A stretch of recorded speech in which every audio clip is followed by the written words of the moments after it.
A few moments later. Di sini saya akan menjelaskan dua cara untuk hidup, di mana saya gambarkan melalui diagram. Di mana kita tahu bahwa Allah pencipta alam semesta yang penuh kasih, Dia menciptakan dunia ini dan segala isinya. Dan Dia juga menciptakan manusia untuk berkuasa atas segala ciptaannya yang dibawa otoritasnya. Oleh sebab itu, Dialah Allah yang layak menerima puji-pujian, hormat dan kuasa. Ya, sebab segala sesuatu diciptakan, dan karena Dia menciptakan segala yang ada, semuanya diciptakan olehnya. Itu tertulis di dalam Wahyu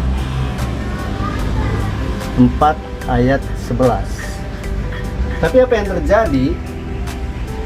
Manusia menolak rencana Allah. Mereka tidak mau hidup di bawah otoritas Tuhan dan memilih untuk hidup sesuai jalannya sendiri.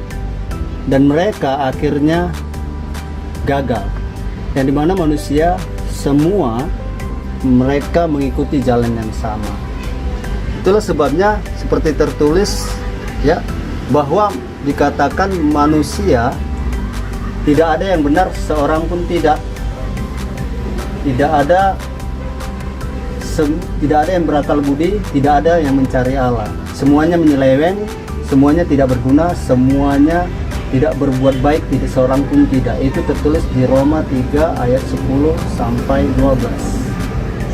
Apa yang terjadi dengan apa yang Tuhan buat dengan pemberontakan ini, yang dimana Allah tidak mau manusia itu hidup di bawah pemberontakan, tetapi Allah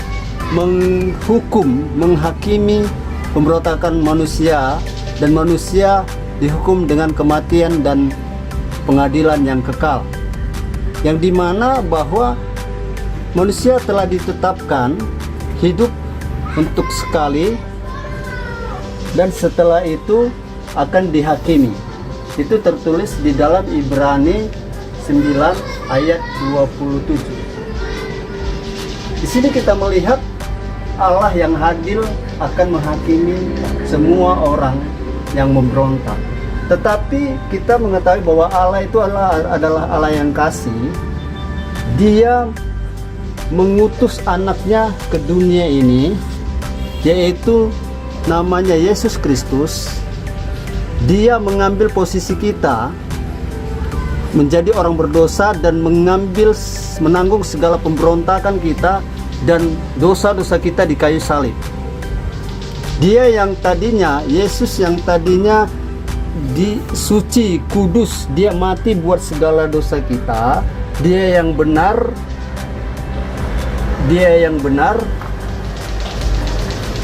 mati untuk orang benar, supaya kita semuanya dibawa kepada Allah. Dia yang mati dalam keadaannya manusia, tetapi dibangkitkan menurut roh. Itu tertulis di 1 Petrus 3 ayat 18. Tetapi tidak hanya sampai di sini saja, yang dimana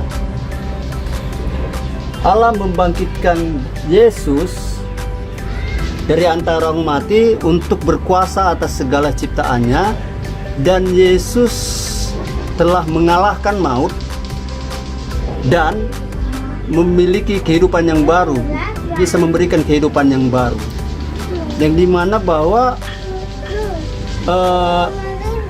terpujilah, sekarang ini kita di bawah penghakiman, tetapi terpujilah Allah dan Bapa Tuhan kita Yesus Kristus, yang oleh karena rahmat-Nya yang besar telah melahirkan kita kembali melalui Kristus Yesus yang telah bangkit daripada kematian, dan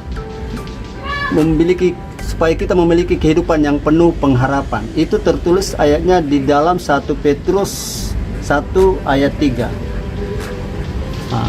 Dan inilah yang terjadi, inilah kehidupan, dua cara hidup itu. Apakah manusia mau hidup menurut caranya sendiri, memilih jalannya sendiri, yang dimana hasilnya mereka akan dihakimi, mereka akan mengalami kematian dan dihakimi selama-lamanya, atau mereka akan mengikuti rencana Allah yang baru, yaitu mereka akan hidup di dalam segala kehidupan berkelimpahan dan hidup sampai kehidupan yang kekal. Itulah anugerah daripada Tuhan. Itu tertulis dalam Yohanes 3 ayat 36 mengatakan bahwa siapa yang memiliki anak, siapa yang memiliki Yesus akan memiliki hidup yang kekal. Tapi siapa yang tidak percaya kepada Yesus, mereka sudah ada di dalam penghukuman dan mereka akan diadili selama-lamanya. Demikianlah cara hidup, dua cara hidup untuk kita perlu pikirkan. Terima kasih. Ya. Jadi dengan dua cara hidup dua ini, menurut Bapak sendiri, Bapak pilih yang pertama atau yang kedua? Yang mana yang Bapak pilih? Ya. Kalau yang pertama ini manusia memilih untuk jalan sendiri dan memerintah menurut pengingat sendiri, dan mereka sudah pasti dalam hukuman dan penghakiman sampai selama-lamanya. Iya. Pilihan yang kedua, mereka akan hidup di bawah pemerintahan Allah, otoritas Allah, yang dimana mereka memiliki hidup kelimpahan dan memiliki kehidupan yang kekal melalui anaknya Yesus Kristus. Dua cara hidup yang mana yang Bapak? Cara hidup kedua. Oh, cara hidup yang kedua. Oke, berarti kalau gitu, kalau cara hidup yang kedua, boleh Bapak ikut saya berdoa? Boleh. Oke.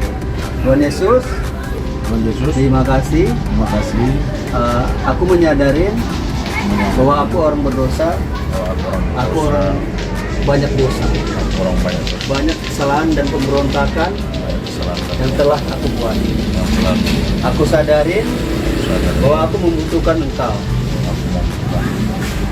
Aku akui sekarang Aku sekarang bahwa Engkau adalah Tuhan dan Tuhan Juru Selamatku dan Tuhan. secara pribadi mulai saat ini. Terima kasih Tuhan Yesus. Aku berdoa. Berdoa. Amin. Amin. Jadi inilah yang terjadi, yang dilakukan Yesus. Dia percaya kepada Bapa dan Bapa sudah percaya, kita sudah percaya. Ya. Jadi kita perlu selanjutnya tetap taat apa yang diperintahkan di dalam firman-Nya dan juga tetap percaya kepada Yesus Kristus. Terima kasih. Terima kasih. Oh,